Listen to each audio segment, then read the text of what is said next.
Hi Range School. My name is Susan Stremlau. I live in Petaluma, California, and I'm a floral designer and a flower farmer. I am going to demonstrate for you today how to make a pretty centerpiece for any occasion, and it's in a very natural kind of organic floral style. So we're in my studio here in Petaluma, and I just picked some flowers, and I'm going to show you what I picked from my garden. And you can source flowers for your own centerpieces either from your garden or from a relative's garden, maybe a friendly neighbor. Make sure you ask them first.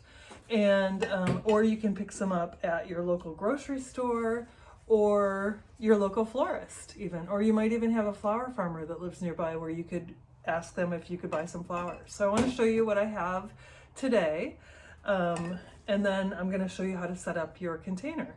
So this is this lovely blooming branch called spirea. It's really special and pretty.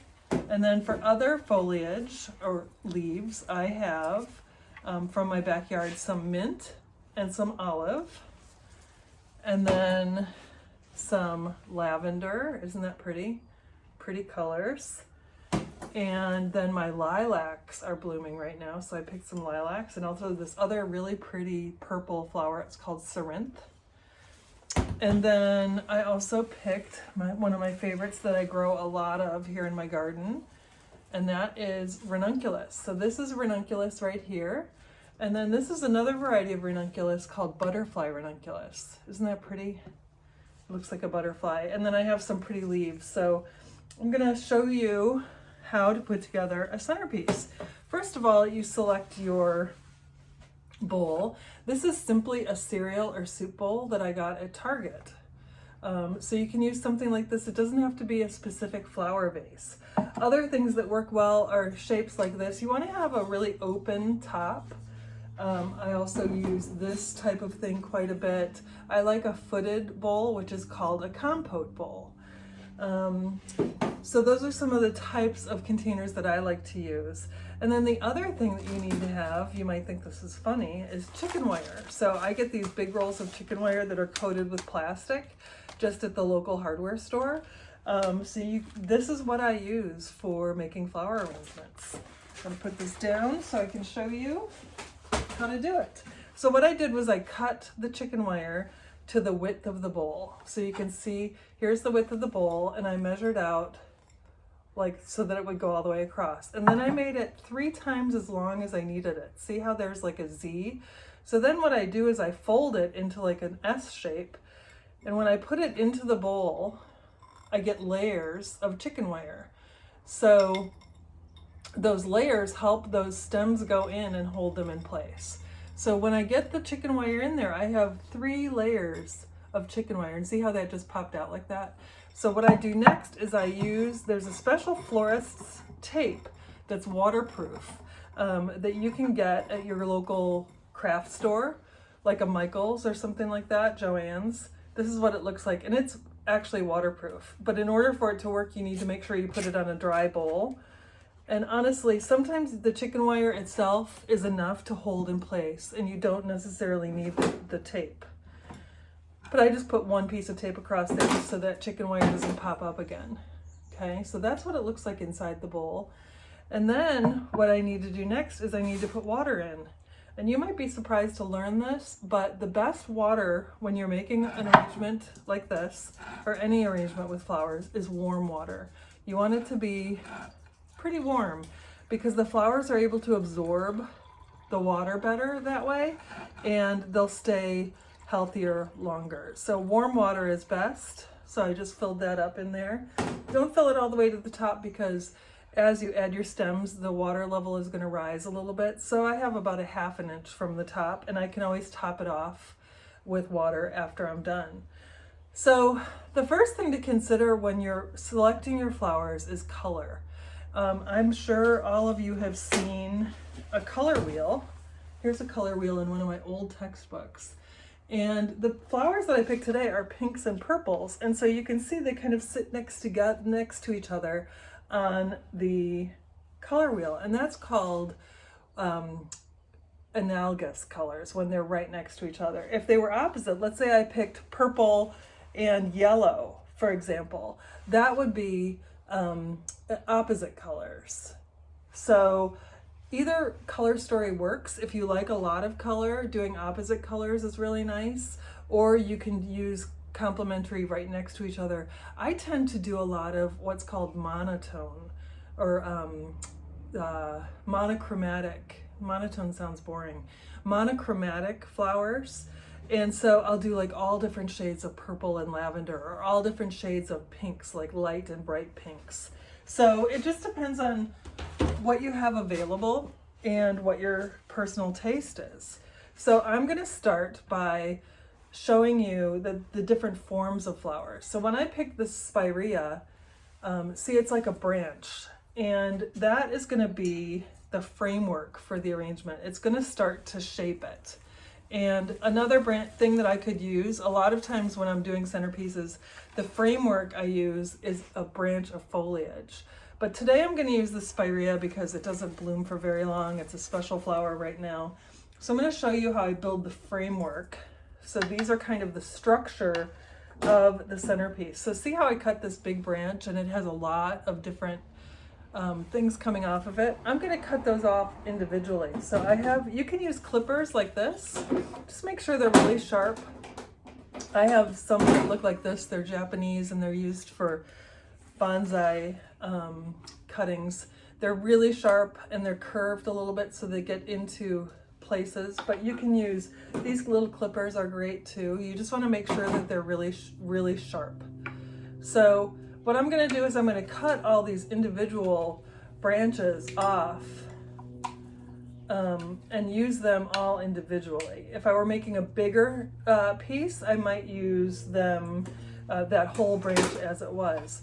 So what I'm going to first do, you can see I have my my flowers bowl set up on a turntable, so I'm going to be able to turn and show you as I'm looking at it too. So the first thing that I'm going to do is I'm going to build the structure. What I tend to do is I work in threes and I make triangles. So, and they're like non-equal triangles. So here's my first branch that I'm going to put in, and what I do is everything that's going to go underneath the water, I take those leaves off. So just with my fingers, I want to take those leaves off. You don't want leaves to get into the water because then bacteria will start to form, and that might shorten the life of your flowers. So I'm putting that first one in, and the chicken wire layers really grab it. So this is going to be like my longest point of my arrangement. And then what I do is I go to the opposite side and kind of offset from that first one, I create that second part. And then these are going to be all different lengths. They don't have to be the same length. And again, I'm taking those leaves off that go below the water line, and I'm giving a fresh cut. And now I've created a triangle. Hope you can see that. So I'm going to tilt it up. It's a triangle that goes like this, okay? So that's the framework, and that's always the first thing that I do is create the shape of my arrangement. And if you think about it as you're building a nest, so that's the bottom of the nest that built the framework, and now I'm going to create layers of the nest. And you'll see what I mean by that as we go. So besides the first part being the structure, then I'm going to do some supporting structure. So it could be more of the spirea, or it could be a different foliage. I think I'm going to do more of the spirea. One thing I want to show you, I don't know if you can see it, but there's a little bit of a dead branch right there. See that? Let's see. You can see it right there. So you can clip off anything that you don't like.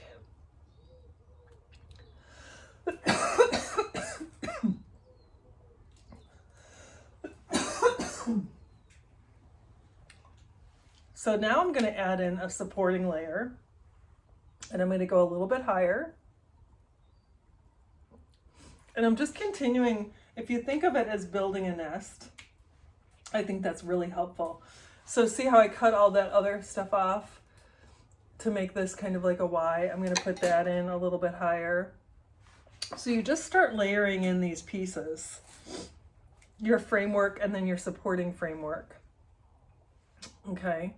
And then the next step would be to add some texture or some interesting pieces that people will be able to see when they look at the arrangement. So I'm going to continue to do that with spirea and other, look at how pretty that foliage is. Sometimes if you just walk around your backyard and look at the bushes and trees in your backyard or on your farm, you'll start to see flowers and plants in a different way, and you'll think, oh, I wonder if that would look good in a flower arrangement. And you should definitely try to experiment and see what works in different flower arrangements. Some flowers, I have to say, don't hold up well once they've been cut, but you can just test it. Just cut something and let it sit in a glass of water for about 24 hours. And if it looks great the next day, then you know, hey, that's going to look good in a flower arrangement. So here's what this looks like. So I have the structure, the framework, the next layer, and now I'm going to put in a little bit more of that framework. So I have this fresh mint from my herb garden. It smells so good, but look, there's some bug-eaten leaves right there. I don't mind that, but let's say I was going to give this to somebody, I wouldn't want that in there. So I just take those off until I get some nice looking leaves. And then I'm going to cut this. So one of the things about cutting and knowing that you're cutting it at the right length, you want the stems to rest at the bottom of the bowl. That's really important so that they get plenty of water. So what I do is, if I don't know how long I want it to be, I just hold it up to the bowl and I take a look and I say, oh, it should be about right here. And just remember, you can always cut it shorter, but you can't make it longer. So see how that is starting to add some different textures and interesting looks into the arrangement. So I'm going to continue to fill it in. And again, just along the edges, like I'm building a nest. And you want to try to connect like your farthest point out, see how far that is, to the center. So I'm doing kind of like a step in with my foliage. And again, taking off those lower leaves.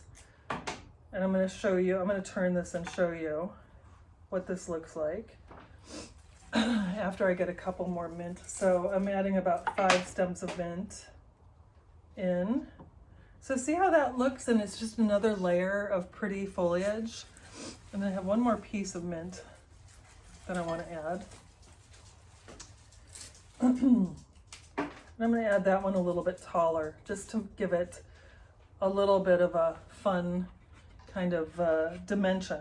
So when you're looking at flowers and flower arranging, it's the shape, the form, dimension, and space. And I'm going to talk a little bit about space, because right now, I'm going to turn this so you can look at it. I have kind of an empty middle, and I like to leave the middle empty, and I call that negative space. And I'm continuing to build in, but to leave a little bit of space in the middle makes it have a lot of movement. And I think you'll be able to see what I mean when we get there. So the next step is that I'm going to add in these beautiful lilacs from my garden. And you can see here that once I cut these, the leaves kind of started to droop a little bit. So I'm going to take all the leaves off, because I want the flower to be the star of the show. I don't want those leaves on there. So that's okay to do. And florists actually do that quite a bit. So what I'm going to do is I'm going to add in this lilac as the next layer. See how pretty that is? Just kind of nestled in there. So again, keep thinking about this as you're building a nest and you're just doing layers. You start with the bottom layer and you keep going up. And then where that lilac is on this side, I'm going to do its sister, let's say it's its sister lilac, over on the other side. And then I've got one more. Again, I like to do flowers in threes. It just makes for better movement in the design. And now I'm going to do this one a little bit taller, just to give it some interest. So, you know, sometimes what I do might look a little bit strange, and I might fix it when I'm done. But I think I like the shape of this so far. Let me get rid of this so I have more room on my table. That's the one thing that can be hard, is making sure you have enough room. So make sure you have a nice clear space to work. So the next thing I'm going to do, I'm going to jump to putting in my focal flowers. So the focal flowers are really the star of the show. So look at that ranunculus. See how you can see its center. One thing that I really love to do, and I think it makes flower arrangements look really natural, is I like to use everything from a little bud to a fully open flower. So you see the flower at all the stages of its life, and that makes it look very garden style and pretty.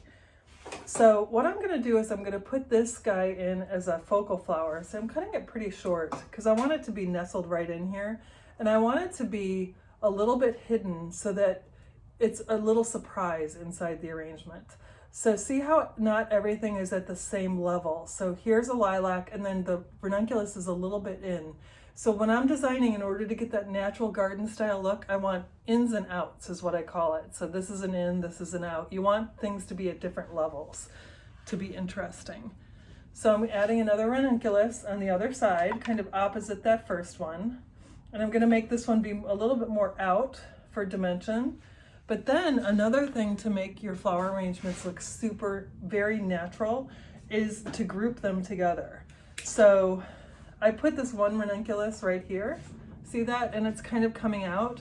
Now I'm gonna put one right next to it, but I'm gonna do it a little bit shorter, and that also makes it look really natural, because if you look at the way flowers grow in your garden, they're at all different levels, and they're closed and they're open. So if you really think about that when you're designing, you will get a very pretty natural looking arrangement. So this one is really pretty. Look, it's not all the way open, and it has a little bud next to it. Now I hate to tell you this, but sometimes I do take the buds off if I don't like the way that they look, but I'm gonna keep this one on. And what I'm gonna do is I'm gonna make this ranunculus come all the way out to this spirea, and it kind of connects the flowers to the framework of the arrangement. And then this is also kind of near these other two. It's cousins. Here's another one. So what I'm going to do with this one, it also has a bud. I'm going to cut the flower and take the flower part for over here. So it's near the focal flower. And then I'm going to take this little bud and I'm going to have it come out the edge and strengthen the framework of the centerpiece. Okay, so that is coming along really nicely. I'm adding some more buds. I'm going to use up all the ranunculus now and kind of add them all in. Make this one a little taller. And there's some cute little buds that are going to come in. Okay, and then the next flower that I have is this really pretty butterfly ranunculus. This is my first year growing these, and they're so pretty. I really like how they have other buds, and the great thing is that all these buds are going to open. So I'm going to add those because they're butterfly ranunculus and they're a little bit like whimsical. I'm going to add them a little bit taller so that they're kind of flying over the arrangement. That might look a little bit weird right now, but I promise it's going to look normal when I'm done. And then look at that one. Such pretty colors. So I'm going to group these butterfly ranunculus together. I think they'll look pretty that way. Look at that. And very natural. So there's one facing that way and one facing this way. This arrangement, if it's on the center of a table, let's say a dinner table, everybody's going to be looking at it from all sides. So you want to make sure, here I'm going to show you this side. That looks great, doesn't it? Okay, so the next step, I don't have that many flowers. I cut just enough. But I'm going to show you some finishing touches, because it looks great right now, but I think it's not full enough. And there's also parts where I can see tape and I can see chicken wire. So I'm going to go and use some filler flowers. So that's another type of flower. Typically filler flowers are flowers where you have a lot of little buds on a branch. So today I'm using this beautiful Spanish lavender as a filler flower, and it comes kind of in a big bunch like this. So I'm going to just cut pieces of it off, and I'm going to nestle these little buds with their foliage in where I can see that I need to cover some of the chicken wire or even some of the tape. So here's a little bunch. I'm going to take all those leaves off that are going to be below, and let's see. I also really like when things drape over the edge of the bowl. So see how that looks right there. And I'm just going to continue going around and making sure that when somebody's sitting down looking at the arrangement from here, that they don't see any chicken wire or tape or anything like that. So I'm going to continue doing that all the way around the bottom. Now I have one little sweets. I like to kind of put little sweet surprises in my centerpieces, especially when I'm doing them for myself or my friends. I'm going to show you what I cut, because it might get you thinking about what you might have in your garden or your own yard that you can cut and use in centerpieces. And here it is right here. We grow blueberries too. We just started growing blueberries. And so this is like immature blueberries on a stem. What I'm going to do is I'm going to take most of the leaves off so that I can really see those blueberries.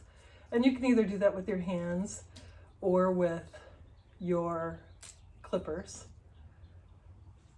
See? So look at how those blueberries look. Isn't that sweet? And so I'm going to find like a really cute little spot where I think people will be able to see them. And I think it's going to be right here. And, you know, whoever's sitting at this place is going to say, hey, what's that in there? I don't know. Maybe they won't notice it at all. So there's a few other spots where I can fill in with some lavender. So that's my centerpiece. What do you think? The other thing that I cut was I have these beautiful dark purple leaves. You know, here, let me give you an idea also. If you look around your yard and you don't see things that you can use, think about the grocery store.